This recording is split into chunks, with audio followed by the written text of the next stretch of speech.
Juste avant son décès, Nancy Rooks, la femme de chambre et confidente de longue date d'Elvis Presley, a rompu un silence de plusieurs décennies qui a provoqué une onde de choc dans la communauté d'Elvis.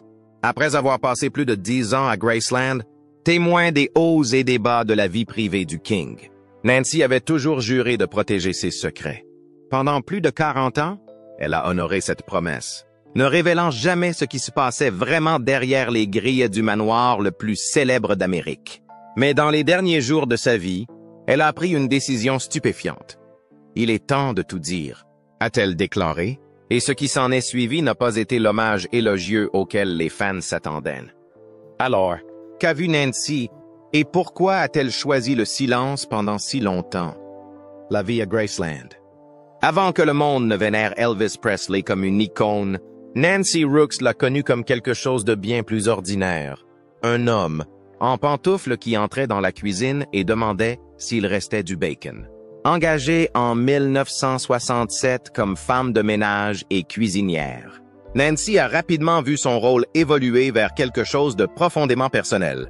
Elle n'était pas seulement une employée, elle faisait partie intégrante du monde isolé d'Elvis. Témoin de tout, des petits déjeuners familiaux intimes aux ruptures émotionnelles explosives. Pour le public, Graceland était un manoir. Mais pour Nancy, c'était une maison remplie d'ombre, de musique et d'humeur qui pouvaient changer sans prévenir. Certaines nuits, Elvis arpentait les couloirs à 2 heures du matin, mais silencieux et agité. D'autres jours, la maison s'animait de rires et de musique, et elle se retrouvait à chanter dans la cuisine, serviette dans une main, poêle à frire dans l'autre, pendant qu'Elvis souriait et se joignait à elle. Pour des millions de personnes, il était le roi du rock and roll. Pour elle, il était simplement Mr. Elvis. But. Mais alors que ces derniers mots font la une des journaux, une vérité s'impose. Nancy Rooks a tout vu. Et si ses souvenirs sont empreints de tendresse, ils contiennent aussi des histoires que les fans d'Elvis ne sont peut-être pas prêts à entendre. Il disait toujours « s'il vous plaît » et « merci ». C'est une chose que Nancy n'a jamais oubliée. Il a été bien élevé. Elle le dira plus tard. Quel que soit le chaos, qu'il s'agisse d'un téléphone qui sonne à toute volée ou d'un flux constant de personnes qui entrent et sortent, il la traitait avec respect. Mais cela ne signifie pas que la vie à Graceland soit simple. Nancy travaillait à des heures bizarres, souvent tard dans la nuit, pour s'adapter à l'emploi du temps imprévisible d'Elvis. S'il était debout à 3 heures du matin. Mais de bacon, de biscuits ou de tarte aux patates douces, elle était là. Le tablier sur la tête, prête à le faire. Elle a fait bien plus que nettoyer. Elle l'aidait à faire son pantalon, parfois alors qu'il le portait encore. Elle a disposé ses vêtements, arrangé ses objets personnels, aménagé sa piscine et s'est adaptée à un environnement où le jour et la nuit se confondaient souvent. La vie d'Elvis était tout sauf normale, et Nancy s'y est adaptée sans se plaindre, mais elle en a vu plus qu'on ne le pense. Des années plus tard, elle écrira des mémoires intitulées « Inside Graceland ». Elvis's maid remembers, à l'intérieur de Graceland. La femme de chambre d'Elvis se souvient. Elle était remplie d'affection, d'humour et de souvenirs exprimés avec douceur. Jamais de scandales, jamais de jugement. Mais même à cette époque, elle retenait certaines choses. Elle l'admettait dans des interviews discrètes. Il y a des détails qu'elle ne pensait pas que le monde était prêt à entendre, des choses qu'elle avait promis de garder pour elle aussi longtemps qu'elle le pourrait. Non pas peur, mais par loyauté. Malgré cela, les fans s'accrochaient à chaque mot qu'elle partageait. Ils voulaient savoir comment Elvis se comportait en dehors de la scène, ce qu'il aimait manger, ce qu'il portait lorsque les caméras étaient absentes. Nancy en fournissait juste assez pour entretenir la curiosité tout en protégeant l'homme derrière le mythe. Elle se souvenait qu'il était obsédé par la propreté, se douchant souvent plusieurs fois par jour, qu'il aimait son bacon frit et ses œufs brouillés, que ses yeux, même épuisés, balayaient toujours la pièce comme s'il était à la recherche de quelque chose qu'il n'arrivait pas à nommer. Mais la chose la plus importante que Nancy ait apportée au monde n'était pas un détail, c'était une perspective. À travers ses histoires, Elvis est redevenu un être humain, pas une icône, pas une vedette, pas une tragédie. Un homme qui riait, pleurait, mangeait trop et, parfois, ne voulait parler à personne pendant des heures. Un homme qui, malgré sa célébrité, gardait un petit cercle proche. Et dans ce cercle, Nancy Rooks occupait une place d'une importance discrète. Elle n'a jamais cherché à se placer au centre de l'attention. Mais vers la fin de sa vie, alors que le temps se faisait plus court, les choses ont changé. Elle a commencé à laisser entendre qu'il y avait encore des vérités non dites, des morceaux de l'histoire qu'elle avait gardés sous clé. Et lorsqu'elle a dit qu'il était temps de tout dire, ceux qui la connaissaient le mieux ont commencé à se demander ce qu'elle avait porté pendant toutes ces années. Qu'a-t-elle vu dans ces derniers jours qu'elle a choisi de garder enfoui? Le matin du 16 août 1977, il a commencé comme n'importe quel autre matin, ou du moins c'est ce qu'il a semblé. Elvis s'était couché tard, comme d'habitude. C'est en jouant au racquetball avec Ginger Alden, sa fiancée, et son cousin Billy Smith qu'il a terminé la nuit, ou techniquement, les premières heures du 16 août 1977. Lorsqu'il est rentré à Graceland, Nancy Rooks était déjà dans la cuisine.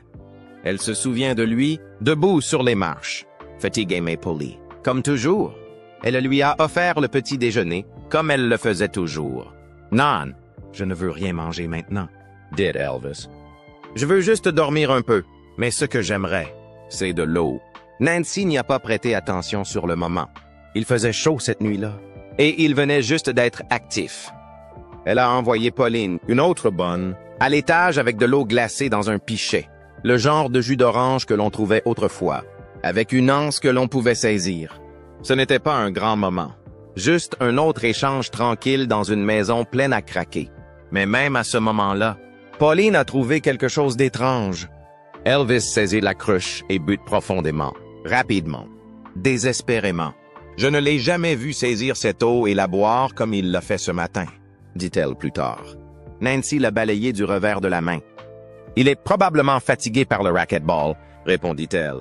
Mais quelque part au fond de son esprit, le moment est resté gravé. Vers 9:30. Nancy a entendu un bruit sourd à l'étage. Ce n'est pas exactement un accident, mais quelque chose qui ne va pas. Elle s'est arrêtée. Elle a attendu. J'ai écouté, mais il n'y avait pas de cri, aucun appel à l'aide. Pas de chaos, juste du silence. Le genre de silence dont vous vous persuadez qu'il n'est rien. Elle poursuit donc ses tâches. Ce n'est qu'après de 13h50 que l'interphone retentit. La voix de Ginger est tremblante, presque inintelligible. Il s'est passé quelque chose de grave ici. Le sang de Nancy se glace. « Qu'est-ce que c'est? » demanda-t-elle. Puis Ginger s'est mise à pleurer. C'est à ce moment-là que Nancy a su qu'il ne s'agissait pas de quelque chose d'anodin. Ce n'était pas du verre cassé ou une chute. Quelque chose ne va pas du tout. Elle laissa tomber le téléphone et se précipita dans l'escalier, le cœur battant à chaque pas. Elle tourna dans le couloir, puis dans la cabine d'essayage.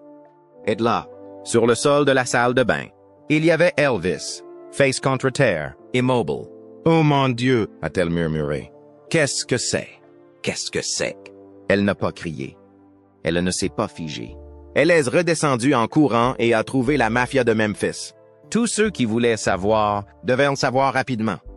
Mais au fur et à mesure que la prise de conscience s'opère, le chaos remplace peu à peu la confusion.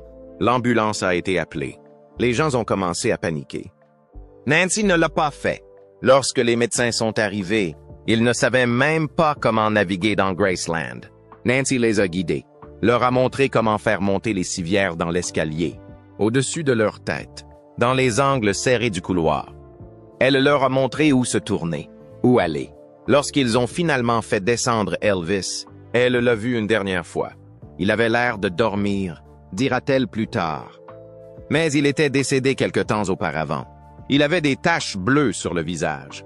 Tout s'est ensuite déroulé rapidement. Sirène, camions de reportage, foul. Le monde a perdu Elvis Presley. Mais Nancy avait perdu Elvis. L'homme qui lui avait un jour demandé de faire un ourlet à son pantalon alors qu'il était là à faire des blagues. Elle laisse rester en retrait alors que l'histoire faisait la une des journaux. Le mot officiel est « arrêt cardiaque ». Rien de plus, rien de moins.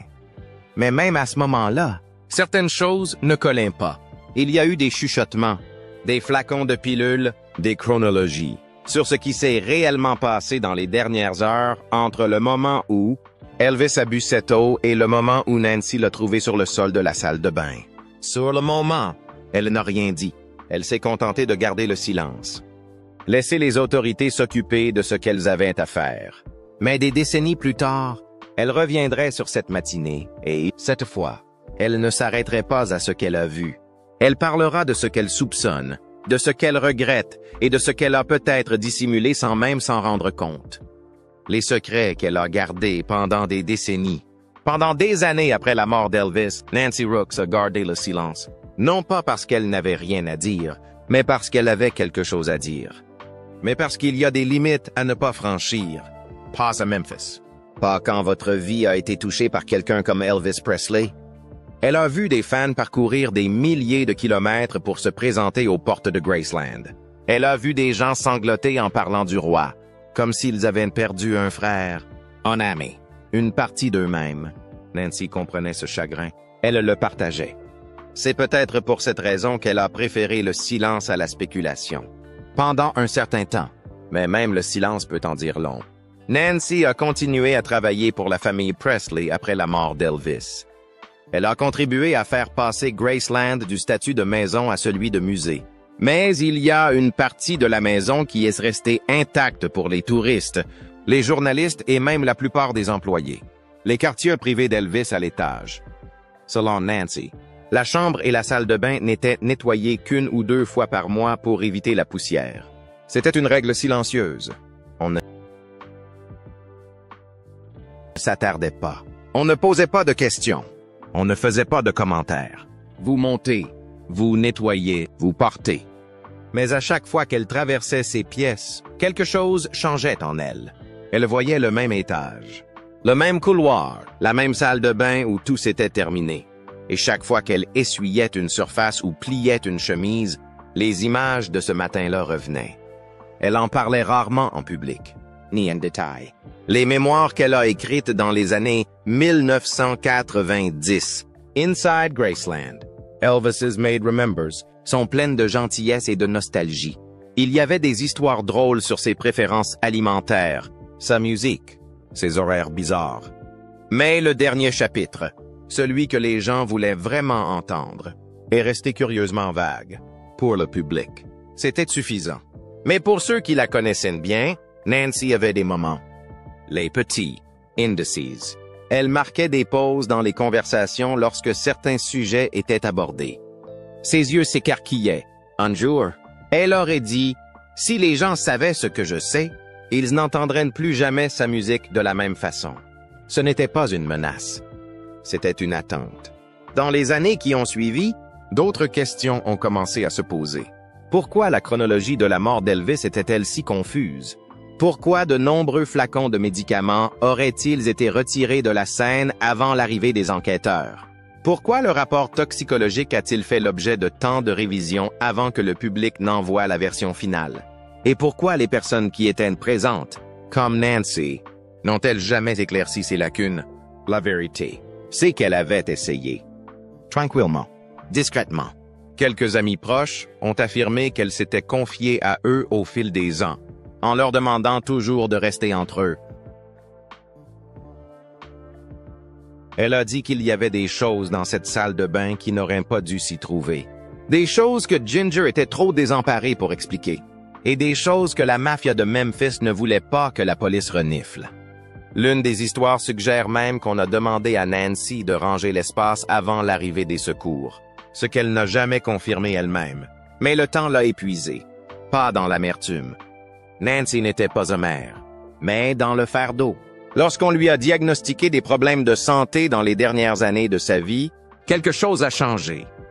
Lors d'une interview, 1 an avant son décès, elle a déclaré « J'ai fait mon devoir pour la famille. Mais je pense qu'un jour, avant de partir, la vérité devra être dite. » Ce n'était pas une menace. C'était une libération. Les gens ont toujours pensé que Nancy avait tout raconté dans ses mémoires. Et si la partie la plus importante était celle qu'elle avait oubliée? Et si elle avait vu plus de choses ce matin-là qu'elle ne l'avait jamais admis? Et si son silence n'était pas seulement de la loyauté, mais aussi de la culpabilité? Car des décennies après la mort d'Elvis, les derniers mots de Nancy ont commencé à prendre une nouvelle tournure.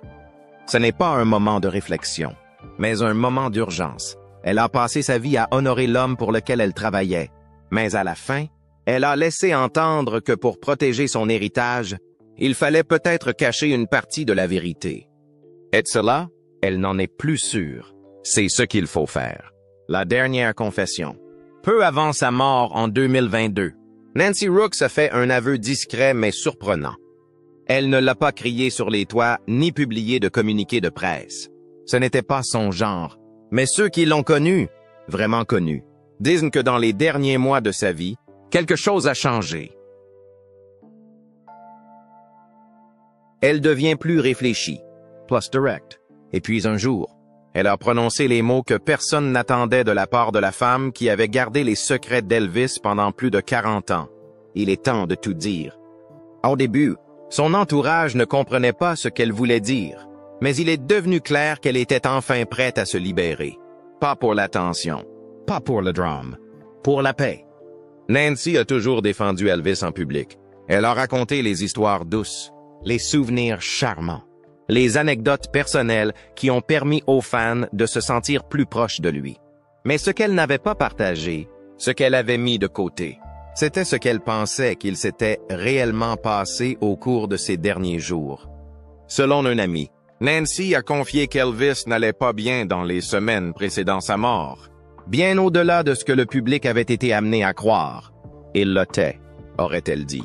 Il était fatigué. Fatigué des médicaments. Fatigué de faire semblant. Elle est allée plus loin. Nancy a affirmé que certains des médicaments qu'Elvis prenait n'étaient même pas prescrits pour lui, ou qu'ils étaient distribués par ses proches sans surveillance adéquate.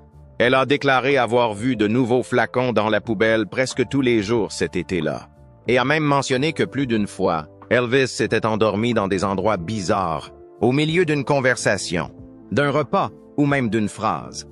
À l'époque, elle pensait qu'il s'agissait d'un épuisement. Aujourd'hui, elle craint qu'il ne s'agisse de quelque chose de beaucoup plus grave. Nancy s'est également ouverte sur un sujet qu'elle n'avait jamais abordé en public, à savoir ce qui s'est passé juste après qu'Elvis a été retrouvé sur le sol de la salle de bain. Lorsque Ginger Alden a appelé en boss en sanglotant et en disant que quelque chose de grave était arrivé, Nancy s'est précipitée comme d'habitude. Elle a vu le corps d'Elvis, face contre terre, sans réaction, et s'est figée. Puis son instinct l'a poussée à agir.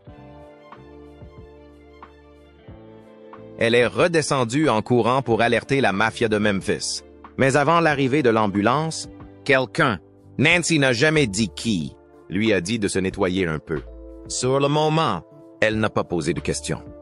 Elle a essuyé un comptoir, déplacé une serviette, remis quelques objets en ordre. Cela semblait inoffensif, mais plus tard, lorsque la tempête médiatique a commencé et que des questions sur les pilules et les délais se sont posées, elle s'est rendue compte de ce qu'elle aurait pu faire.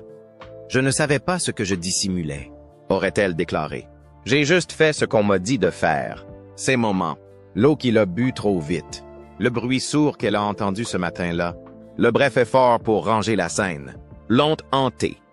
Pendant des années, elle s'est convaincue que cela ne signifiait rien. Mais dans les derniers mois de sa vie, elle n'en était plus si sûre. C'est alors qu'elle a dit à quelqu'un ce qu'elle n'a jamais dit à voix haute dans son livre. La chose qui, aujourd'hui, recadre tout. Elvis n'est pas seulement mort, il s'est effacé, et personne ne l'a arrêté. Cette phrase est restée. Et c'est pourquoi, dans les derniers jours de sa vie, ses proches disent que Nancy semblait accablée. Non pas parce qu'elle avait fait, mais parce qu'elle n'avait pas dit.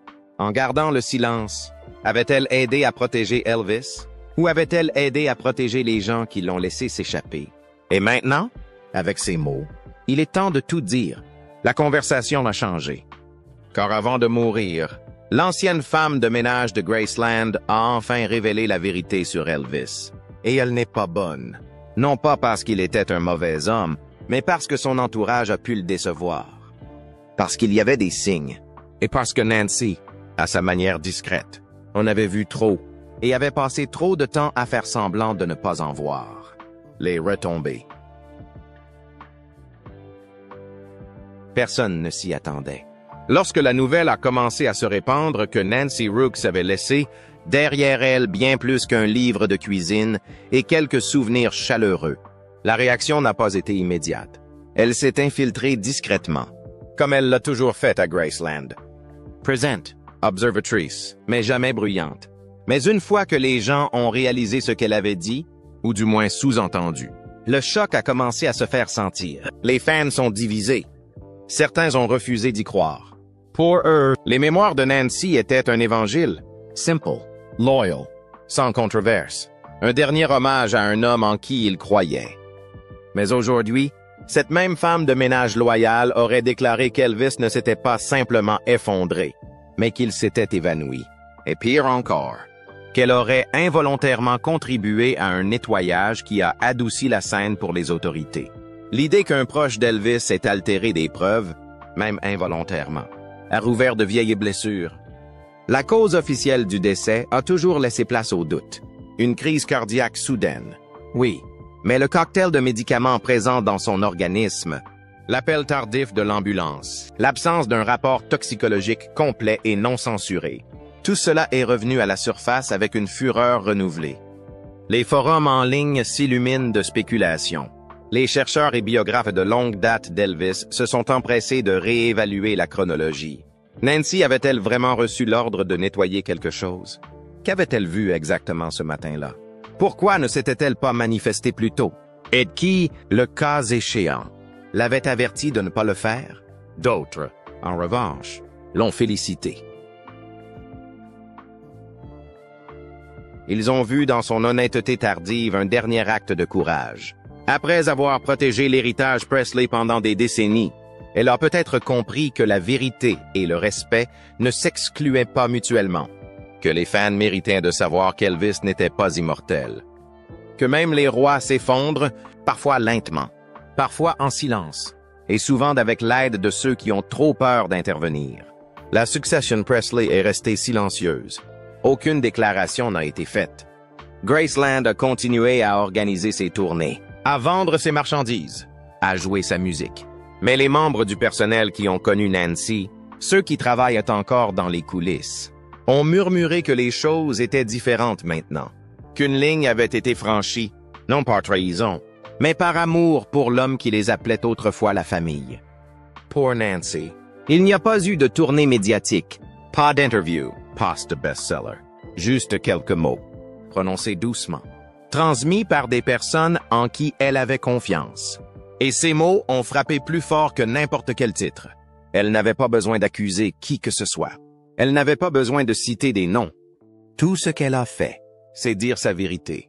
Et il s'est avéré que cela a suffi pour que le monde regarde la mort et la vie d'Elvis d'un œil nouveau.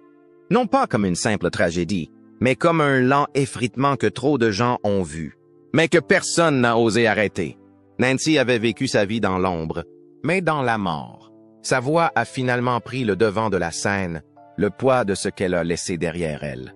En fin de compte, Nancy Rooks n'a pas laissé de scandale derrière elle. Elle a laissé derrière elle des questions discrètes, des questions lourdes, de celles qui vous restent en travers de la gorge longtemps après que les gros titres se sont évanouis. Elle n'avait pas l'intention de détruire l'héritage de qui que ce soit, et surtout pas celui d'Elvis. Au contraire, elle voulait préserver l'homme qu'elle connaissait, celui qui chantait du gospel dans la cuisine et demandait son bacon croustillant. Mais la vérité a une façon de se glisser dans les histoires les plus soigneusement protégées. Nancy n'a jamais prétendu avoir toutes les réponses. Elle n'était pas enquêtrice, elle n'était pas médecin. Elle était une femme de ménage, une cuisinière, un témoin de quelque chose de plus grand qu'elle. Mais c'est ce qui fait que sa voix est importante. Elle n'avait pas besoin d'exagérer. Elle n'avait pas besoin d'inventer quoi que ce soit. Sa vérité avait du poids parce qu'elle était ancrée dans la routine, parce qu'elle était là. Et lorsqu'elle a finalement déclaré qu'il était temps de tout dire, elle ne montrait pas du doigt. Elle reconnaissait que le silence peut parfois être ressenti comme une trahison, même lorsqu'il est fait avec les meilleures intentions. Pendant des décennies, Nancy a cru honorer Elvis en gardant certains moments pour elle. Mais plus elle vieillissait, plus elle se rendait compte qu'honorer quelqu'un ne signifiait pas prétendre que tout allait bien. Ce qui est resté après son décès est un portrait complexe, non seulement d'Elvis, mais aussi du monde dans lequel il vivait. Un monde où les prescriptions sont distribuées comme des bonbons, où les gens ont peur de remettre en question les routines, où même les voix les plus fortes qui l'entourent ne s'expriment pas toujours lorsque c'est le plus important.